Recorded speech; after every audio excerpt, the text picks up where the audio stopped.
മൂഷിക രാജവംശത്തിലെ ലാസ്റ്റത്തെ രാജാവായിരുന്ന വൈതൽ കോൻ എന്ന പേരിൽ അറിയപ്പെടുന്ന രാജാവ് വനവാസം ചെയ്തിരുന്നു.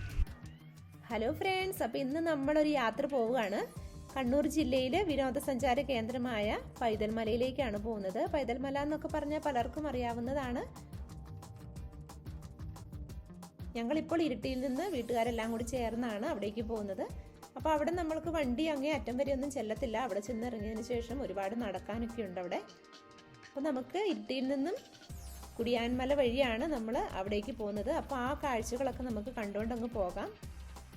ഈ പൈതൽമല എന്ന് പറയുന്നത് കേരള കർണാടകയുടെ അതിർത്തിയാണിത്. അവിടേക്കെന്ന് പറയുമ്പോൾ മലയും ഫോറസ്റ്റും ഒക്കെ ആയതുകൊണ്ട് തന്നെ അവിടെ നല്ല തണുപ്പും കോടമഞ്ഞും ഒക്കെ ഉള്ളൊരു ടൈമാണ്. ഇപ്പം നമ്മൾ ഈ ഒരു ടൈമിലായതുകൊണ്ട് നമുക്കറിയില്ല കോടമഞ്ഞൊക്കെ കാണാൻ പറ്റുമോ എന്നുള്ളത്. അതുമല്ല ഇപ്പോൾ ഏകദേശം സമയം ആണെങ്കിലും 9 മണിയൊക്കെ ആവാറായിട്ടുണ്ട്. അപ്പം അതുകൊണ്ട് നമുക്ക് ഇന്ന് കോട കാണാൻ പറ്റില്ലെങ്കിൽ പോലും അവിടുത്തെ നല്ല നല്ല കാഴ്ചകളും ആ മലമുകളിലെ കാഴ്ചകളൊക്കെ നമുക്ക് കാണാനായിട്ട് പറ്റും. ഫോറസ്റ്റിൽ കൂടിയാണ് നമ്മൾ 2 കിലോമീറ്റർ നടക്കേണ്ടത്. അപ്പം നമുക്ക് ഈ വാഹനം നമ്മൾ പാർക്ക് ചെയ്തതിന് ശേഷം വേണം നടന്ന് കയറി പോകാനായിട്ട്.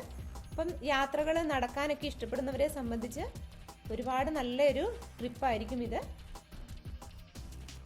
ഞങ്ങളിപ്പോൾ ഇരിട്ടിയിൽ നിന്നാണ് പോകുന്നത്. ഇപ്പോൾ ഇരിട്ടിയിൽ നിന്നല്ലാതെ കണ്ണൂരിൽ നിന്നൊക്കെ വരുന്നവർക്കാണെങ്കിൽ തളിപ്പറമ്പിൽ നിന്നാണ് വരാനായിട്ട് എളുപ്പം. അപ്പോൾ അവിടെ നിന്ന് 44 കിലോമീറ്റർ ആണ് ഈ പൈതൽമല വരെയുള്ള ദൂരം എന്ന് പറയുന്നത്. അപ്പം ഞങ്ങളിവിടെ ഈ പൈതൽമലയിൽ എത്തിച്ചേർന്നിട്ടുണ്ട്. അപ്പം ഇവിടെ നമ്മൾ കാറ് പാർക്ക് ചെയ്ത് ഇനി നടന്ന് വേണം കയറി പോകാനായിട്ട്. അപ്പോൾ ഇതാണ് എൻട്രൻസ് എന്ന് പറയുന്ന, ഇവിടെ തന്നെ ആൾക്കാർ ഇരിപ്പുണ്ട് എൻട്രൻസിൽ. അപ്പോൾ അവർ നമ്മുടെ ബാഗൊക്കെ ചെക്ക് ചെയ്തതിന് ശേഷമാണ് നമ്മളെ അകത്തേക്ക് കയറ്റി വിടുന്നത്.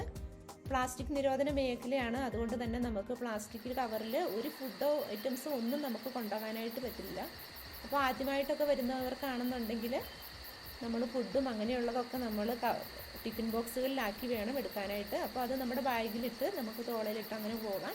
ഇനി നമുക്ക് ഈ ഫോറസ്റ്റിൽ കൂടി അകത്തേക്ക് നടക്കാം, ആ 2 കിലോമീറ്റർ.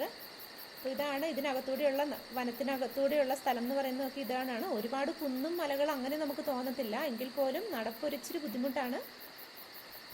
നമ്മളിങ്ങനെ നടന്നു പോകുമ്പോൾ നമ്മൾ വളരെ സൈലൻ്റ് ആയിട്ട് നടക്കുകയാണെങ്കിൽ നമ്മൾക്ക് ഓരോ വന്യമൃഗത്തിൻ്റെ എന്തോ ഒരു സൗണ്ടൊക്കെ കേൾക്കുന്നുണ്ട്. പിന്നെ വനമായതുകൊണ്ട് തന്നെ ചീവീടും അതും ഇതൊക്കെ ആയിട്ട് ഫുള്ള് സൗണ്ടാണ്. ഒരുപാട് ചൂടൊന്നുമില്ല, മൊത്തം മരങ്ങളായതുകൊണ്ട് നമുക്ക് ചൂടറിയുന്നതേ ഇല്ല. സാധാരണ നമ്മൾ കുറച്ച് നടക്കുമ്പോഴത്തേക്കും നമ്മൾ പെട്ടെന്ന് ടയേർഡാകും. പക്ഷേ ഇവിടെ ഇതിനകത്തൂടി നടക്കുമ്പം അങ്ങനെ ഒരു ബുദ്ധിമുട്ട് നമുക്ക് വരുന്നില്ല, കാരണം നല്ല തണലായതുകൊണ്ട്.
അപ്പം നമ്മളിവിടെയാണ് ഉള്ളത് പൈതൽമലയിൽ. അപ്പം നമുക്ക് ഇവിടുത്തെ കാര്യങ്ങളൊക്കെ പറഞ്ഞു തരാനായിട്ട് നമ്മുടെ കൂടെ ആന്റണി ചേട്ടനും കൂടെ ഉണ്ട്. ഇതിൻ്റെ ചരിത്രത്തെക്കുറിച്ചും ഒക്കെ നമുക്ക് കൂടുതലായിട്ട് അറിയാനായിട്ട് ആന്റണി ചേട്ടനോട് തന്നെ ചോദിച്ചു നോക്കാം എങ്ങനെയാണെന്നൊക്കെ. അപ്പോൾ ആന്റണി ചേട്ടൻ, എന്താണ് ഇതിൻ്റെ പിന്നിലെ കഥ? എങ്ങനെയാണ് നമ്മൾ ഇവിടെ എത്തിച്ചേർന്നതൊക്കെ? ഈ ഒരു കഥ എങ്ങനെയാണ്? പൈതൽമലയെക്കുറിച്ച് പറഞ്ഞാൽ സമുദ്രനിരപ്പിൽ നിന്ന് 4500 അടി ഉയരത്തിൽ സ്ഥിതി ചെയ്യുന്ന ഒരു കൊച്ചുമലയാണിത്. ഈ മല 3 ഓമന പേരുകളിലാണ് അറിയപ്പെടുന്നത്. ഒന്ന് കേരളത്തിൻ്റെ സ്വന്തം ഊട്ടിയെന്നും, 2 മലബാറിൻ്റെ മൂന്നാറെന്നും, 3 കണ്ണൂർ ജില്ലയുടെ ഹിമാലയൻ എന്ന പേരിലും അറിയപ്പെടുന്ന ഈ കൊച്ചുമല ഔദ്യോഗികമായിട്ട് 2 പേരുകൾ അറിയപ്പെടുന്നു. ഒന്നാമതായി തന്നെ പൈതൽ മല എന്നും, രണ്ടാമതായി വൈതൽ മല എന്നും. ഈ 2 പേരിലും അറിയപ്പെടാൻ കാരണം, ഈ വൈതൽ മല എന്ന പേരിൽ അറിയപ്പെടാൻ കാരണം, ഈ മലയുടെ മുകളിൽ ഏറ്റവും അങ്ങേറ്റത്ത്, അതായത് ഇവിടെ നോക്കുമ്പം ഒരു 4 കിലോമീറ്റർ അപ്പുറത്താണ് പണ്ട് മൂഷിക രാജവംശത്തിലെ ലാസ്റ്റത്തെ രാജാവായിരുന്ന വൈതൽ കോൻ എന്ന പേരിൽ അറിയപ്പെടുന്ന രാജാവ് വനവാസം ചെയ്തിരുന്നു. അപ്പോൾ ഈ വൈതൽക്കോൻ എന്ന പേരിൽ അറിയപ്പെടുന്ന രാജാവ് വനവാസം ചെയ്ത മലയായതുകൊണ്ടാണ് ഈ മലയെ വൈതൽ മല എന്ന പേരിൽ അറിയപ്പെടുന്നത്. പിന്നെ രണ്ടാമത് പൈതൽ മല. പൈതൽ മല എന്ന് പറയുമ്പോൾ ഈ മലയുടെ വടക്ക് ഭാഗത്തേക്ക് നോക്കിക്കഴിഞ്ഞാൽ കർണാടക സ്റ്റേറ്റ് കൊടക് ഡിസ്ട്രിക്റ്റിൻ്റെ പൂർവ്വ ഭാഗത്തെ വൻ മലനിരകളാണ് നമ്മൾ കാണുന്നത്. ആ മലനിരകളെന്ന് പറഞ്ഞാൽ 6000 അടി 8000 അടിയൊക്കെ ഉയരമുള്ള വൻ മലനിരകളാണ്. ആ മലനിരകളോട് ചേർന്ന് കിടക്കുന്ന ഒരു കൊച്ചു മലയായത്. അതായത് ഈ മലയുടെ ഉയരം 4500 അടി സമുദ്രനിരപ്പിൽ നിന്ന്. അതുകൊണ്ട് ഇതൊരു ചെറിയ മലയായതുകൊണ്ട് ഇതിനെ പൈതൽ എന്ന ഓമന പേരിൽ വിളിച്ചു. അങ്ങനെ ആ പൈതൽ അർത്ഥത്തിൽ പൈതൽ മല എന്നും അറിയപ്പെടുന്നു. ഈ മലയിലേക്ക് വരാൻ വേണ്ടിയിട്ട് 2 എൻട്രൻസ് ആണ് നമുക്കിപ്പോൾ നിലവിലുള്ളത്. ഒന്ന്, തളിപ്പറമ്പ് ഭാഗത്തു നിന്ന് വരുന്നവർക്ക് കൊടുവള്ളിയിൽ നിന്ന് കുടിയാമല കൂടി പൊട്ടൻപിളാവ് വഴിക്ക് വന്നാൽ നമ്മുടെ ഇവിടുത്തെ ടിക്കറ്റ് കൗണ്ടറിൽ നിന്ന് 2 കിലോമീറ്റർ നടന്നാൽ പൈതൽമലയുടെ എൻഡിൽ എത്തിച്ചേരാൻ പറ്റും, മുകളിൽ എത്തിച്ചേരാൻ പറ്റും. ഇതിൻ്റെ മുകളിൽ വന്നാൽ ഞാൻ ആദ്യം പറഞ്ഞതുപോലെ തന്നെ വൺ സൈഡായിട്ട് ഏറെക്കുറെ 5 കിലോമീറ്ററോളം ദൈർഘ്യം നടന്നു കാണാനാനുണ്ട്. ഈ ചുറ്റുവട്ടം തന്നെ പോയിന്റിൽ നിന്ന് തന്നെ അല്ലാതെ 5 കിലോമീറ്റർ എന്ന് പറഞ്ഞാൽ നമ്മൾ വന്ന് കയറുന്ന എൻഡ് അവിടെയാണ്. അവിടെ നിന്ന് 400 മീറ്റർ നടന്നു കഴിഞ്ഞിട്ട് ഇവിടെ വാച്ച് ടവറിലെത്തി. ഇവിടുന്ന് വീടിൻ്റെ ഒരു 400 മീറ്ററോടെ നടന്നു കഴിഞ്ഞാൽ താഴെ ഫസ്റ്റ് വ്യൂ പോയിന്റിലെത്തും. പിന്നെ നമ്മളത് നടന്നു വന്ന കയറിയ എൻഡിൽ നിന്ന് ഇടത് ഭാഗത്തേക്ക് പോയാൽ വൺ സൈഡായിട്ട് 4 കിലോമീറ്റർ അങ്ങോട്ടേക്ക് നടക്കാനുണ്ട്. അതിൽ 2 കിലോമീറ്റർ നടന്ന് ചെന്ന് കഴിഞ്ഞാൽ നമ്മുടെ രണ്ടാമത്തെ എൻട്രൻസിൽ നിന്ന് ആൾക്കാർ കയറുന്ന എൻഡിലെത്തും. അവിടുന്ന് വീണ്ടും 2 കിലോമീറ്ററോടെ നടന്നു കഴിഞ്ഞാലാണ് പണ്ട് രാജാവ് വനവാസം ചെയ്തിരുന്ന സ്ഥലം. അതായത് രണ്ടാമത്തെ എൻട്രൻസിലേക്ക് പോകേണ്ട വഴി ഞാൻ പറഞ്ഞില്ല. അത് ഒടുവള്ളി ഭാഗത്തുനിന്ന് തളിപ്പറമ്പ് ഭാഗത്തുനിന്ന് വരുന്നവർക്ക് ഒടുവള്ളി ഭാഗത്തുനിന്ന് ആലക്കോട് ചെന്നാൽ ആലക്കോട് നിന്ന് കാപ്പിമല കൂടി മഞ്ഞപ്പല്ല് കൂടി നമുക്ക് അതുവഴി മുകളിലേക്ക് വരാം. ഏറെക്കുറെ 2.5 കിലോമീറ്റർ ദൂരമാണ് അതുവഴി മുകളിലേക്ക് വരാനുള്ളത്. അപ്പോൾ അങ്ങനെയാണ് നമ്മുടെ 2 എൻട്രൻസ്. ഇവിടെ വരുന്ന എല്ലാവരുടെയും പ്രത്യേക ശ്രദ്ധയ്ക്ക് വേണ്ടി നമുക്ക് പറയാനുള്ള കാര്യങ്ങൾ, ഇവിടെ വരുന്ന ഓരോ ആൾക്കാർക്കും 30 രൂപ ടിക്കറ്റുണ്ട്. 15 വയസ്സ് താഴെയുള്ള കുട്ടികൾക്ക് 15 രൂപ ടിക്കറ്റാണ്. അതുപോലെ ഫോറിനേഴ്സ് ആണെങ്കിൽ 100 രൂപ ടിക്കറ്റ്. പിന്നെ പ്രത്യേകമായി ശ്രദ്ധിക്കേണ്ട 1-2 കാര്യങ്ങൾ, പ്ലാസ്റ്റിക് യാതൊരു കാരണവശാലും മലയുടെ മുകളിലേക്ക് കൊടുത്തുവിടുന്നതല്ല. പ്ലാസ്റ്റിക് കവറുള്ള മിഠായി, സ്നാക്സ് ഐറ്റംസുകൾ, ഹോട്ടൽ ഭക്ഷണങ്ങൾ ഒന്നും യാതൊരു കാരണവശാലും മുകളിലേക്ക് കൊടുത്തുവിടുന്നതല്ല. പിന്നെ അപ്പോൾ നിങ്ങൾക്ക് ഫുഡ് കൊണ്ടുവരാം, പക്ഷെ നമ്മുടെ ടിഫിൻ ബോക്സുകളിലായിരിക്കണം. ഒന്നും പറ്റത്തില്ല. ഒന്നെങ്കിൽ നിങ്ങൾക്ക് കൊണ്ടുവരാവുന്നത് പാത്രത്തിൽ ഭക്ഷണം കൊണ്ടുവരാം, അല്ലെങ്കിൽ ഇലയിൽ പൊതിഞ്ഞ് കൊണ്ടുവരാം, അതുപോലെ പേപ്പറിൽ പൊതിഞ്ഞ് സ്നാക്സ് ഐറ്റംസോ ഫ്രൂട്ട്സോ എന്ത് വേണമെങ്കിലും കൊണ്ടുവരാം. വാട്ടർ ബോട്ടിൽ എത്ര എണ്ണം ഉണ്ടായാലും കൊണ്ടുവരാം. ആ വാട്ടർ ബോട്ടിലിൻ്റെ എണ്ണം താഴെ തരണം. മടങ്ങി കഴിയുമ്പം ആ ബോട്ടിൽ കാണിക്കണം. അത്ര മാത്രമേ കളഞ്ഞില്ല എന്നുള്ളത് ഉറപ്പുവരുത്താൻ വേണ്ടി. പിന്നെ നമ്മൾ ഇത്തരം നിയന്ത്രണങ്ങളൊക്കെ ഏർപ്പെടുത്തിയിരിക്കുന്നതിൻ്റെ കാരണം എന്താണെന്ന് വെച്ച് കഴിഞ്ഞാൽ കേരളത്തിലെ ഏറ്റവും പ്രധാനപ്പെട്ട ഒരു ഇക്കോ ടൂറിസം പോയിൻ്റാണിത്. ഇവിടെ നിരവധി ആൾക്കാർ ഓരോ ദിവസം വന്നു പോകുന്നതാണ്.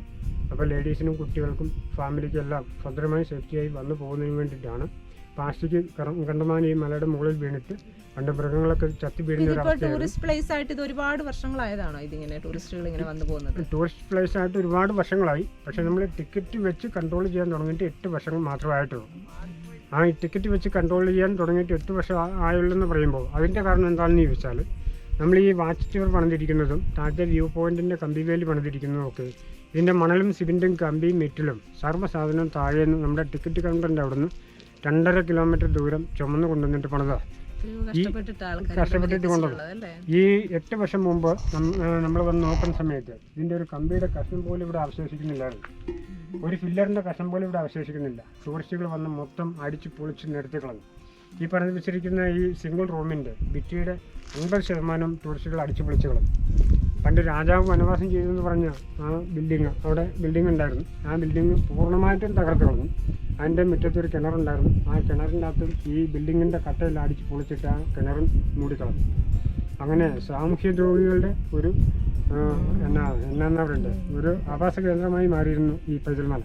അപ്പോൾ അതിനൊരു കൺട്രോൾ വരുത്തുന്നതിന് വേണ്ടിയിട്ടാണ് നമ്മൾ ഈ നിസ്സാരമായ ഒരു ടിക്കറ്റ് നിയന്ത്രിക്കാൻ തുടങ്ങുന്നത്. അതിനുശേഷം മറ്റൊരു വലിയൊരു ഗുണം എന്താണെന്ന് ചോദിച്ചാൽ, ഇപ്പോൾ ലേഡീസ് തന്നെ വരുന്നുണ്ട്, കുട്ടികൾ തന്നെ വരുന്നുണ്ട്, ഫാമിലി വരുന്നുണ്ട്. യാതൊരു വിഷയങ്ങളും 8 വർഷമായിട്ട് ഒരിക്കൽ പോലും റിപ്പോർട്ട് ചെയ്തിട്ടില്ല. അപ്പോൾ നമ്മുടെ ടൈമിംഗ് എന്ന് പറയുന്നത് ഏറ്റവും നല്ല ടൈം ഏതാ ഇവിടെ വരാനായിട്ട്? നമ്മൾ രാവിലെയാണോ ഈവനിങ്ങിനാണോ ഇവിടെ വരുവാന്ന് പറയുമ്പോൾ ടൈമിംഗ് കാണാനുള്ള ഒരു കാഴ്ചയെ ഏറ്റവും സുന്ദരം ഇപ്പം എന്ന് പറയുന്നത് നല്ല വെയിലാണല്ലോ ഈ ഒരു സമയത്ത് എന്ന് പറഞ്ഞാൽ നമ്മൾ വരാൻ കുറച്ച് ലേറ്റ് ആയിപ്പോയി. അപ്പം നമുക്ക് ഏറ്റവും കൂടുതൽ നന്നായിട്ട് നമ്മൾ ആ കാഴ്ചയെ ആസ്വദിക്കാൻ പറ്റുന്ന ഒരു ടൈം എപ്പോഴാണ്? കാഴ്ച ആസ്വദിക്കാൻ പറ്റുന്ന ടൈം എന്ന് പറഞ്ഞാൽ നമ്മൾ പറഞ്ഞാൽ രാവിലെ നമുക്ക് പറയാൻ ആണ് താല്പര്യം, വെയിൽ വരുന്നതിന് മുമ്പ് എന്ന് പറഞ്ഞാൽ നമ്മൾ 9 മണിക്ക് ഓപ്പൺ ചെയ്യുള്ളൂ. പക്ഷേ ഈ 9 മണിക്കെന്ന് പറയുമ്പോൾ ആൾക്കാരുടെ സേഫ്റ്റിയും കൂടെ പ്രതീക്ഷിച്ചിട്ടാണ് നമ്മൾ, വനമല്ലേ, അപ്പം 9 മണിയാകുമ്പോൾ നമ്മൾ ഓപ്പൺ ചെയ്യും. ആ സമയത്തിന് നിങ്ങൾ വന്നാൽ ഏറ്റവും പെട്ടെന്ന് തന്നെ വെയിലിന് ചൂടാവുന്നതിന് മുമ്പ് തന്നെ കയറി ഇറങ്ങി എല്ലാ കാഴ്ചകളും കണ്ടുപോകാം. പിന്നെ കാലാവസ്ഥയെ സംബന്ധിച്ച് പറഞ്ഞിരുന്നാൽ ഏറെക്കുറെ ഒരു മെയ് മാസം മുതൽ ഒരു ഡിസംബർ മാസം വരെ മഞ്ഞും മഴയും തണുപ്പുള്ളൊരു കാലാവസ്ഥയാണ്. ഇപ്രാവശ്യം ഡിസംബർ എന്നല്ല, ഈ ഫെബ്രുവരി 2 തീയതി വരെ ഫുൾ കോടയായിരുന്നു. അപ്പം ഏറ്റവും സുന്ദരമായ ഒരു ടൂറിസ്റ്റ് പ്ലേസാണ്. ഇതിൻ്റെ മുകളിൽ നിന്ന് കഴിഞ്ഞാൽ കാണാവുന്ന കാഴ്ചകളെക്കുറിച്ച് ഞാൻ പറഞ്ഞു ഇല്ലല്ലോ. അപ്പോൾ ഇതിൻ്റെ മുകളിൽ നിന്ന് ലോങ്ങായിട്ട് നോക്കിക്കഴിഞ്ഞാൽ നമുക്ക് തലശ്ശേരി മുതൽ കാസർഗോഡ് വരെയുള്ള കടലിൻ്റെ ഭാഗങ്ങൾ കാണാം. പയ്യാമ്പൽ ലൈറ്റ് ഹൗസ്, വളപട്ടണം പുഴ, മട്ടന്നൂർ വിമാനത്താവളം, ഏഴിമല നാവിക അക്കാദമിയുടെ വ്യൂ, പയ്യന്നൂർ ടൗണ്, ബേക്കലിൻ്റെ ഭാഗങ്ങൾ, കാസർഗോഡിൻ്റെ ഭാഗങ്ങൾ, പിന്നെ അത്രയൊക്കെ കാണും. പിന്നെ ഇതിൻ്റെ കിഴക്ക് ഭാഗത്തേക്ക് നോക്കിക്കഴിഞ്ഞാൽ കോഴിക്കോട് വയനാട് മലനിരകൾ, അതായത് താമരശ്ശേരി ചുരം റോഡ് പോകുന്ന മലനിരകൾ നമുക്ക് ക്ലിയറായിട്ട് കാണാം. അന്തരീക്ഷം കാലാവസ്ഥ അല്പം കൂടെ ക്ലിയറാണ്. ഇന്ന് അല്പം ഈ മൂടിയ ഒരു കാലാവസ്ഥയാണ്. പിന്നെ ഈ മലയുടെ വടക്ക് ഭാഗത്തേക്ക് നോക്കിയാൽ ഞാൻ മുമ്പേ പറഞ്ഞതുപോലെ തന്നെ കോട്ടക്കൽ മലനിരകൾ, കർണാടക സ്റ്റേറ്റ് കോട്ടക്കൽ ഡിസ്ട്രിക്റ്റിൻ്റെ കൂർഗ് ഭാഗത്ത് വൻ മലനിരകളാണ് നമുക്ക് അവിടെ കാണാൻ ഈ ഫസ്റ്റിലെ കാണുന്ന മരങ്ങളുള്ള മലയുടെ ടോപ്പാണ് അതിർത്തി. അതിന്റെ ടോപ്പ് മുതൽ അപ്പുറത്തേക്ക് കർണാടകമാണ്. അപ്പൊ നമ്മൾ ആ കാണുന്ന മണ്ണിന്റെ ആ ഒരു മല പോലെ കാണുന്നത് അതെല്ലാം കൂർഗിന്റെ ഏരിയ. അപ്പൊ നമുക്ക് ഇവിടുത്തെ വിശേഷങ്ങളൊക്കെ ഇത്രയും ഡീറ്റെയിൽ ആയിട്ട് പറഞ്ഞു തന്ന ചേട്ടന് പ്രത്യേകം നന്ദി.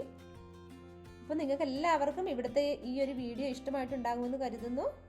പറ്റുന്നവരൊക്കെ ഇവിടെ വന്ന് ഈ സുന്ദരമായ സ്ഥലം സന്ദർശിച്ചിട്ട് പോവുക. അപ്പോൾ അടുത്തൊരു വീഡിയോയുമായി ഉടനെ കാണാം. Thank you.